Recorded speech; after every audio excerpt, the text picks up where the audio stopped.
People, you know what? When people are trying to sell things, they struggle. They're good at what they do, but they struggle to sell things. They struggle to actually get people to go, yeah, I'm gonna give you some money for this. I want to go do this with you.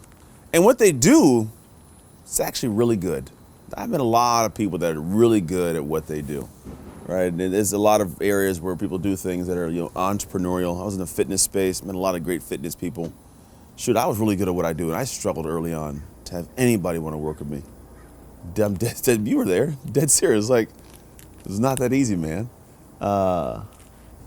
Yeah, and I realized that there was a thing I found later on that was the issue. That was like that I wish I would have found out like 6-7 years earlier would have been nice. And what it was the fact that a lot of people get to the point of being so super excited about what it is that they do that they forget that the goal for you is to get other people excited about what it is that you do. That's always the key. Because what happens if you get somebody excited about what it is you do, and I'll tell you how to get somebody excited about it in a second, and I'm going to cover that for sure. But if you get somebody excited about what you do, and they enjoy it, and then they want to sign up, right? They want to sign up with you and work with you, and they'll say, hey, I'm going to exchange some money because I see value in what it is you do more than the value of the money in my pockets. They'll give you the money. And then what happens is cool is like you feel good, like you feel validated, you feel happy. You could go and, take a trip, you pay your bills, not being stressed, not freak out, right? But how do you get people excited? How do you get them to the level of wanting to do that when they don't know you? Because that's a lot of it. Like you can go with people that know of you, right? But after a while, that runs out, that runs thin. And the next level is like, how to get people who have no idea who you are to want to work with you. So I had to figure this out in my business early on. Because if I didn't, I would have been in business for very long. And here was the big thing. Trying to find out how to get them excited about what you do comes down to the words you use, what you communicate, and what's of value to them. Not what you think's of value. Because yes, you do know it's valuable, but not everybody knows it. They aren't in your head. They're not living through your experiences. All they know is the words at face value of what you're saying. So what a lot of people do is start talking about like, oh, you want to, let's say fitness. When I was back in the fitness space, right? And this could go for anything you do as a service. I tell people, oh, we got this workout machine here, and we have this space to use. We got these ropes. Our trainers all do these, we all have one-on-one trainers. There's only 3 people in a class. I tell all the things that I knew were valuable, but I was also connected to this thing that I know this is valuable because it'll get you here. But I was only talking about this, and no one really cared about this. They wanted to know, okay, what's it going to do? Is it going to help me lose weight? Am I going to build better muscle faster? Am I going to recover? Is it going to keep me safe? It's an age-old thing of people really do not care how the plane flies. Nobody cares about the tires. No one cares about the thickness of the wings. No one cares about, how tightly the seats are bolted in. Nobody cares about, the years that the pilot's been flying. Maybe a little bit. Maybe we care a little bit about how many years. But we're assuming if he's in there, he knows what he's doing, right? You know what they all care about? The reason why people get in a plane, it's taking them somewhere they want to go. That's it. They get on the plane. I get on planes. I wouldn't think about it. Would you ever get on a plane just because they had cool seats? No. Or would you ever get in a plane because like Virgin had some of the coolest planes? I would never get in a Virgin plane just because it had radio and cool lights and stuff. Like I got on those planes every single time I booked a flight that I've paid for, right? Because I need to go to that place. I want to go there. And then the thing is, I want to go places so bad. I've booked flights with airlines. The airlines that are like you're like in jump seats, you're like in a military plane, like super thin aluminum seats, like I'm on a bus. But that's the airplane, right? Why did I get in the plane? I wanted to go where I wanted to go. I needed to get there, and this was a flight to get me there. The best deal, we'll call at the time. So I tell you that because you got to stop telling people about the cool seats, which is like how many hours they get to see you and talk to you, and we got these cool videos, and you're going to get to meet with me on Zoom, and I'm going to help you out. No one cares about that. There's a time they care about it. I'll tell you that in a second. It's a time they care about it. But the first thing they care about is where in the hell am I going? You got to paint that picture. You have to make somebody want to go there. I want to go to Greece. I've loved the idea of going to Greece. I've been to Greece, but I want to take my wife there because how beautiful it is. It's amazing. The windmills, the water, the beautiful white buildings, it's just awesome. You know why I want to go to, I want to go to Australia. I want to go see the Sydney Opera House. I want to see that. I want to visually be there, right? That's why I'll get in a flight to go there. They've painted the picture for me. They've made it look cool. Commercial on TV, make it look cool. Therefore, I'm game. I'm in. Once I'm in, now the conversation comes about, how do I get there? Well, is this the best way to get there? Right? So there's multiple levels, and most people just say, well, my product is better than that. My service is better than them. It probably is. Really probably is. But are you going anywhere that anyone wants to go? And have you communicated that so crystal clear that they're like seriously chomping at the bit? They're drooling over this place. And that's your job, man. That's your core job. This, yes, is marketing. This is what marketing is. It's not advertising. You know what people do, unfortunately? They go to advertise without marketing first. Like if somebody walks up and says, here's 25% off for a pair of shoes, and I don't know what shoe brand this is, the 25% off means nothing to me.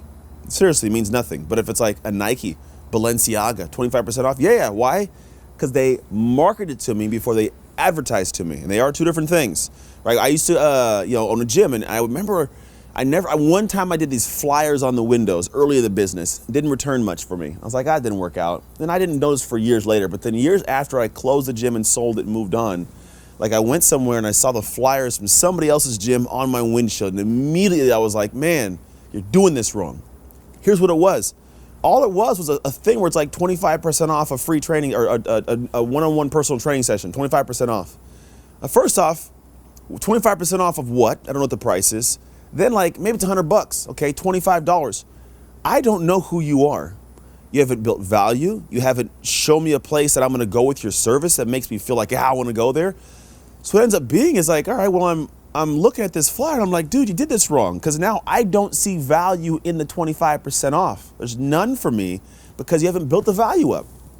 And so your job is to build the value up. And then when you talk about what you do, now it's like, okay, great. I see where I'm going. I see it'd be cool. And now I get an opportunity to lean in and say, this is quite literally the thing that's, going to help you get there. Now you can break things down. And even then it's still attaching to the outcome. So if I say, coaching business, right? Say it's what I do. My outcome for you is going to be, I'm going to teach you to be a prolific executor. On the other side, you're going to get to a point where you no longer are disorganized and you wake up in the morning, you have no idea what's going to get done or when. You're going to wake up every day knowing exactly what's going to get done, when it's going to get done, as far as 30 days, right? You're never going to get to the point where you question whether you're the person for it. You will know to your core this is the right thing for you. You are in line. You'll feel confidence as you step into the day. You'll have clients that are begging to work with you. You'll have clients where you have a waiting list, right? This is the outcome place, right, for coaching. So once you have someone going, yeah, I want that. I want to be able to close clients quickly. I want to be able to generate great leads. I want to be able to have clients that are, touting and shouting about my name somewhere else. I want to be able to get up in the morning and operate every day smooth and systematic and in rhythm. Like once we said that's the end result we're going to get you to, now, okay, great. Okay, how is it going to happen? Now you go into, it's going to be videos. You're going to get access to a video system that's going to show you, in clean, simple ways you can do in your own time, the first step of the process that's going to get you to a level where you're cleanly organized and able to have all your ideas, all your ducks in a row, to where you can get up and easily work through step-by-step process or day-by-day effort to get there, simplistically without going in and kind of blasting a bunch of energy. So now it turns into something a little bit more like, okay, this would be great. I see where we're going. I see how this is going to help me get there, right? Or it's going to be, okay, great. You're also going to have access to me as a one-on-one coach to ask questions. Okay, well, what does that do? Well, because the truth is, along the journey for most people, they have individual situations, and most people get stuck because they don't know how to make it fit for their business individually. So we're going to help you get on and unpack your situation and take this idea of what we have and apply it to your individual business. You'll have access to the coach to be able to ask questions that will specifically work for you, that'll be directed towards you. Okay, great. Now I see how that helps with the outcome, right? So once you are now anchoring to the outcome, now I can go and say all these little things I'm telling you that fit, here's how they make that thing come to be, right? How it's enjoyable to get there, it's easiest, it's fastest, it's most valuable. So if we go back to the airplane, if I'm in that airplane situation, I'm like, great. I want to go to Guadalajara, Mexico. I don't know. I don't want to go to Guadalajara. Let's say that I want to go to the Philippines, to a beautiful resort. Great.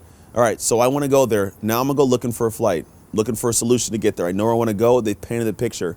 Now I'm looking for the best deal, the best value, the difference what nobody else has to get there, right? So I'm looking for the plane that's going to be a nominal rate that makes sense. I'm looking for the plane that has maybe a first class seat I can lay down in. Maybe it has, phenomenal service and all the, the flight attendants, you get a drink every half an hour.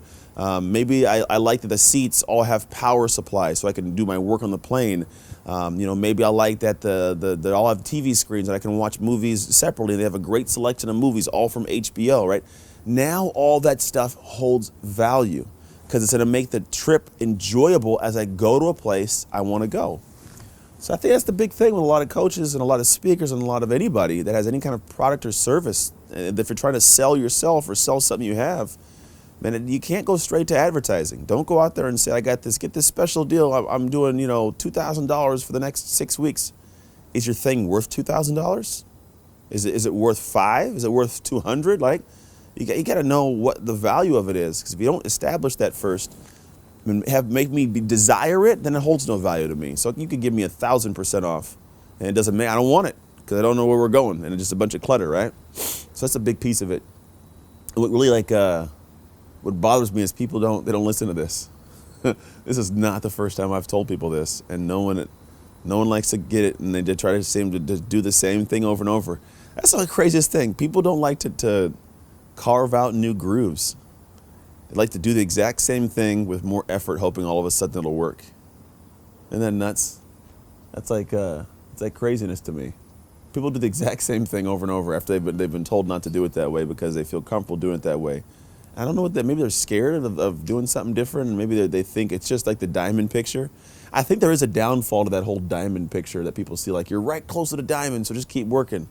The downfall is that you could legit be digging in the wrong spot.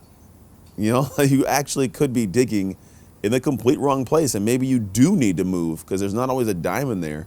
You maybe need to dig a trench in a different spot. You're not going to find oil in the area that you're in right now, and so maybe you got to go do that. And the problem is sometimes people do that, and they were the one that found the spot to dig in, and someone comes along and says, "Hey, I kind of have been digging for a few years, and I kind of know what is probably down below, and I'm telling you, you're digging in the wrong spot." And they go, "Oh yeah, oh, okay." And they go back to digging in the same place. They don't go listen to the person that's like, "No, bro, I've been doing this for a while. I've been digging for a while. And I kind of got a little bit of insight. You want to listen? Yeah, no, I'm good. Oh, okay. You keep digging away then, there, Chief. I'm gonna go do my thing over here." It's kind of odd. And then I don't know. And then you just have to sit back and watch people. It's crazy. I love humanity so much, man. I love people so much, but they frustrate me. I think it's kind of the thing when you're trying to be a servant, because on one side you have people who they look at everything you do to help people as you're only doing it for money, which is not the truth, right? There's so many ways to make money. I could make money with no one ever knowing I existed. Easily could. I could easily, I'm not even kidding. I could just work with my wife and we could build up what my wife already does, and no one would ever know my name. I would be able to live an enjoyable life. But I absolutely love what I do. So on one side you have people that they cut themselves off from the ability to be great because they just they can't believe that someone would actually care to help, which is nuts to me because people do it every day. And they have some people that their ego won't let them get the help. They desire so much to be at a certain level as somebody, they won't admit that they're not at that level yet. Very interesting, I've noticed. In my world, I get a lot of people who, they reach out and they're like, "Hey, I'm going to share a stage with you someday. I'm going to be up there one day." I'm like, "Great, I seriously would love for you to be there. What are you doing to do that?" I'm going to just keep doing this. I'm posting these things. And it's like, wrong stuff to do. Like, but the thing is, when you want to give them help, the ego of the fact that they don't want to have you see them as not quite there yet, they will actually stay in that place far longer. And they're told every day to go get somebody to help them. They read that. They tell other people that. They tell other people, "You should go find help." But then they go, "But I'm not going to." Like, "You should go get a coach and a mentor. You should hire me to be your coach and a mentor." But I'm not going to go do that. I don't need that. And so, might poke some people's hearts. Man, I don't mean to make anybody feel bad. But the thing is, like, I do this. I have coaches. I have mentors. I ask a ton of questions. I am in masterminds where I get into things and I ask questions and I look stupid compared to the collective mental power of the group I'm in. But I purposely do that. There's always a bigger room. Always a bigger room, man. It's just the rooms that I am in are in that like top 1.5%, you know? And the other people I'm talking to and trying to get them to grasp, like, I'm watching you and you don't know what you don't know. And when I try and tell you this, your ego tells you you do know it, so you don't take the insight and you don't progress up and you don't take the help. And you're so eager to be at a certain level that you will convince yourself you're there when you're not. And the convincing of the fact that you are there, you sit on your laurels and never approach the stuff that needs to be done to get there. You don't make the big asks. You don't actually meet the right people in the right way. You know, it doesn't turn into anything that's productive for your life. So you're just busy being busy. So you keep doing, it's funny, they do the same thing they see everybody else doing. That's what it turns into. I do what everybody else ends up doing. I got my phone ringing. This would be, if it's Byron, it's Byron. Let's see what Byron's. Byron! Yo, yo, yo. Hey man, me and Corey were thinking about you in the conversation we had yesterday about the idea of like getting people to be excited about the end result and place you're going. Yeah. With the Hawaii thing, have you thought any deeper on that? What is the place? What is the outcome that they get that would be amazing? I keep thinking, like, it keeps coming to my brain, but it's more like, oh, like, instead of calling it muscle mechanics, what if I just collab with Anthony and we create this thing? Like, my brain isn't going into those areas. And I'm trying to borrow my brain, huh? Do it for him. No, because I'm like, I even started listening to the Unlimited Memory and good, man. And so I'm trying to get there. I guess it's more like my brain, how it's processing to get there. Yeah, start reading that other book, man. Do that one, and then once you get like, you know what? Once you get in the first 3 chapters, call me back, and then it'll be a deeper discussion. You'll have a lot more clarity, and I can talk at a language level that we can actually be on the same page. Okay, first 2 couple chapters, yeah. Yeah, read like the first 3. I think the second chapter is the one that's the important one for you. By the 3rd chapter, end of it, we'll be at a good space to actually have a chat, and then we can actually talk deeper, and you'll be like, oh, it'll be like those aha moments. Yeah, I mean, I get it. I can see it. Cool. The end result. Where are we taking people? Yeah, where are you taking them? Where are they gonna get? Why would they actually get on a plane? Like you're talking about the plane. Like, why would they actually get on a plane to come to you in Hawaii? Besides it being Hawaii. Mm-hmm. Get that clear. Yeah. We're good. All right, bro. We're still recording, so I'm gonna finish recording and then take a look at it, read it, and hit me back. On it, yeah. All right, dog. Start reading tonight. Cool. All right, brother. All right, later. Yep. That's a smart man. He's a smart guy. He takes the insight and he does something with it. That's the thing. And see, the thing with him, my buddy Byron, is like his ego isn't too crazy high. Like he's good at pulling that down and saying, I need some help. He's one of the guys that does listen. And there's a lot of people that do listen. But he's like a guy that I have known. We grew up together. Like we known each other since high school.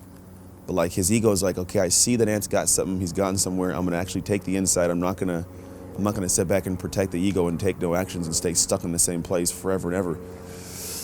And it really is the separator. Gosh, if you could figure that out, if you could just figure out how to get to the point of pulling that little ego back and saying, look, I really do need the help, it'd be so much easier. And you'll find that all the people that are successful, that's all we do. Like we sit in rooms with each other that are phenomenal minds and we let each other chop us up. The last mastermind I was in, they chopped me up, man.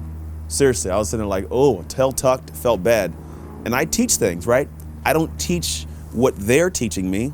That would be illogical, right? Why would I do that? But there'll be a point in time when I understand thoroughly what they're teaching me. And I've done it enough where I can go, okay, let me teach that. And you elevate over time. So few people do this. Like a lot of people are afraid of getting those meetings where they look stupid. And they won't even sit with me and try to look stupid. So they'll try to make excuses as to why they didn't do it. And what I'm trying to do is this. Okay, sounds good. You told me what your goal is, and I'm telling you, I've tried what you've done. I've tried what you're trying right now. It's not going to work. But keep doing it, right? So they're so afraid of feeling and looking stupid in this moment that they won't realize that this thing, if you don't give yourself permission to feel stupid and look stupid, you'll never give yourself permission to improve and learn that. Because when you learn it and you apply it, now you have that lesson to teach and you elevate your game. So, even the whole concept of, you got to find the destination. People be like, oh, I'm doing that. Okay. If you're doing that, then why are you struggling? If you're doing it right and doing it well, why are you struggling? And just so you know, I'm not this crazy guru at this. I still work on this consistently. I am always studying, reading copy books, practicing copy, testing things, running ideas through people, like always and forever, because the collective mind of who I want to serve, their mind's always changing. They're being exposed to new stuff. I'm always having to do this work. So how is it I got to do it and you aren't where I'm at yet and you don't got to do it? It's always been a weird kind of thought to me. And the thing is, there's somebody watch right now going, oh, this guy, he doesn't know what he's talking about. And, he's at a certain, that's great. You might be above me in certain areas. Totally cool. But for somebody, this is gold. That's why I do this. I don't do this to feel bad about looking stupid to those who already know it. I do it for the people who don't get to sit in those rooms, don't get to have those moments, don't get to see the real behind the scenes stuff to get to at least whatever level I'm at now. And I'll keep progressing and I'll keep growing. And at some point it'll just climb and climb and climb. But that's the journey. That is the journey. People want to get to the point of arriving somewhere. You never arrive. Where you arrive? You arrive to a state of mind. I think that for me is like a real truth for me. I arrive to a state of mind. The state of mind is my mind always has to keep opening to more. That's it. You don't arrive at some space for business. You don't arrive at some space for success. You'll have success, but it's in a fluid motion. It's a daily thing. It's never arriving. You never get to the point where you're just there and it's locked in place and boom, lock my heels in and go. If that's what you're looking for, get a job. Get a job. Go work for somebody else doing that same, life cycle of a wheel. And if that's your thing, totally cool. I'm not demeaning that in any way. My best friends in the world have jobs and they love their jobs. I love that they love their jobs because that means they're happy people. And when we hang out, they're in good moods. But if you're looking to be in a space of impact or entrepreneurship and your goal is to reach and arrive at a spot, you're going to struggle, man. Always. Because you're going to find it's a moving target. It's a finish line. It's always floating somewhere. So the idea is like, can I arrive at a state of mind of consistent desire to grow, consistent desire to work? Can you love work? Can you really enjoy the day and not just the destination? Because if you can love the day, the destinations will come more frequent. They'll come, honestly, faster than they ever have before. And they'll come with joy. But if you don't love the day, you'll just hate the day and then you'll hate the destination when you get there. You'll be in a bad mood. You ever had a bad trip and show up at a nice place? You're still in a bad mood. The idea is, can you get to a place and love the trip so much you show up somewhere it's a bad place and it's funky, you go, that's cool. No big deal. That's all right. I've done that many times. Like a great trip and I get there we were in Disney World one time and we went to the hotel 2:00 in the morning and apparently it was they had let some homeless people live in there for 2 weeks. There was no other rooms, no other blankets. We slept in a car outside of a hotel. I slept with one eye open. I barely even slept. But the truth is, we had a great trip on a cruise. We were at Disney World hanging out. So this destination we ended at sucked. But you know what? Made the most of it. Can you imagine if I'd have went to that place having had a horrible cruise, horrible trip, horrible drive, horrible day at Disney, and then got to the hotel and was it bad? I would have jumped over the counter and choked a dude out because he didn't even care that we were with my family at 2 a.m. I was like, you know what? Hey, it's been a good run. We had a good day. So it's that's the same logic. You got to enjoy this process, enjoy the flow, really dial into the work. And I'm not talking about tell yourself and tell the people you like it. I mean, actually like it. Like it so much that people go, you must really like your thing. There's a difference there. People see me and I'm usually in a very happy, good, go lucky mood. I may be tired, but I'm never unhappy, right? I really love my life. And that's why I do what I do. And it's not that hard of work, I guess. But there are some people that every time you see them, it's those things, and those people unsettle me. I'm like, go do something else, man. Go get a job, because you don't apparently like doing the kind of work that needs to be done in this realm. It's a very interesting thing we're doing, sitting here in the back of my truck. These are the Trucks Talks, by the way, because my last name's Trucks, and I'm in a truck, and I'm talking. Someday I'll have other people talk with me. I don't know who or when. We're going to get other people. Would you like that? Would you like somebody else's perspective alongside me in my truck? Or somebody else's truck in some other place in the world? I think it'd be pretty cool. Get outside. It's COVID friendly. it's outside, so it's COVID friendly. Might be a perfect time to go do these, right? It'd be pretty cool to go enjoy and explore the world and people. But man, I don't know, my brain's got a lot of weird thoughts. You know what else grinds my gears? I call it the grinding of my gears, because we're in the truck, grinding my gears, right? We should do something like, we're gonna do one, you guys get to grill me. I'll go in the grill in the front of the truck, right? You can ask me a bunch of questions and I'll answer them on the trucks talks. Yeah, it grinds my gears. You know what grinds, besides the coaches and that kind of thing, what grinds my gears is man, people being so quick to get to a level of success that they'll feign it. You know what I mean? Like they'll put the fake blue like dot next to their name, like we think it's gonna be because it's a verified name. I get this all the time on my Instagram. I will get people who will create a Instagram verification, a verified chat group, and they'll go, and the whole thing is engagement, a verified engagement group. They'll get a bunch of verified people. They'll put us all in a group chat and say, and this is the comment, they'll go, I commented everything, feel free to return on mine. And this is the one person not verified. So they put us all in a group, and then they'll go and they'll apparently comment on our stuff, and then they expect us, all these verified people, to comment on theirs. Like, what kind of weird? Just go be great. Go get so good. I played football, and people always be like, oh, politics, coach doesn't like me, coach isn't playing me, what do I got to do to get my kid in the football team, get him looked at by this college? You know what the answer in my head and my heart always is, and not always my words, because some people ain't ready for it. Be so good, nobody ignores you. That's it. Be so good to where they find you. When you are just good, they find you. They found Justin Bieber in the middle of Canada because the kid was just good. You know what I mean? Like, they found Drake up there too. The idea at the end of the day is, like, if you're just so good that people, they can't ignore you, God, then everything flows smooth. You don't have to get to this point of trying to find ways to feign it, buying access to the, like, hey, people reach out. Do you want to pay $1,500 to be listed on a Forbes online article as a top whatever entrepreneur to watch in this year? We got Gary V and Grant Cardone up there, and you can be right alongside them. You know what? I want to be right alongside them? I want to be right alongside them on the stage. I want to be right alongside them with my face next to theirs because someone said, this dude's dope on a stage. He's dope at what he does. He helps people make shift happen in their life and business. Put this guy up there. We want to know him. That's it. I want to be that good. That doesn't come from me going and buying publicity. Like, just because you give a person a magnifying glass to be able to see poop easier doesn't mean the poop's any better. You're still looking at poop.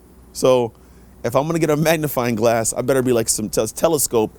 I want to look at something better. So make yourself better. That's what grinds my gears. Seriously, people doing that, and they get away with it sometimes, man. They get away with it. They end up becoming the person that's like, I got this stuff and I'm great. And then all of a sudden you see them somewhere, you're like, how did that person get noticed? If it's you, get better. If it's not you, get better.